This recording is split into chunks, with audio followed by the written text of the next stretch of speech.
Sooner or later, the U.S. government must allow general export of crude oil.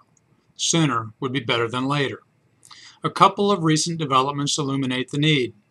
First, crude oil exports are reported by the Energy Information Administration to have jumped in February to their highest level since April 2000. The amount wasn't great, 124,000 barrels a day, and all of it went to Canada, which is exempt from a ban in place since 1979.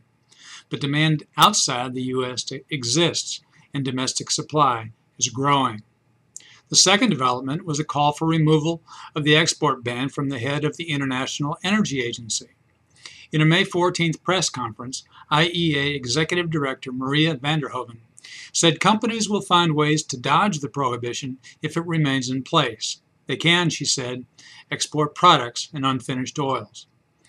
In a Financial Times article earlier this year, van der Hoeven warned that the export ban eventually might limit U.S. production, which is rising because of the technology-enabled surge from unconventional resources.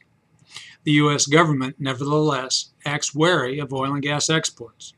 Only one project for the export of LNG has received the full suite of federal approvals. The regulatory bottleneck for other projects has been Department of Energy permission to ship LNG to countries not party to a U.S. free trade agreement. This week, Freeport LNG received non-FTA export approval for a liquefaction plant at its Contana Island, Texas terminal. The project awaits construction approval from the Federal Energy Regulatory Commission. LNG exports still face political opposition, manifest in a probably hopeless bill to ban them. Not even that much attention has befallen the export of crude. It's a difficult sell. Notwithstanding rapidly growing production, the U.S. will remain a net oil importer. U.S. liquids production remains roughly half of consumption. Americans will doubt the wisdom of letting any of it go abroad. They need instruction in logistics. That conversation isn't happening. It needs to start soon.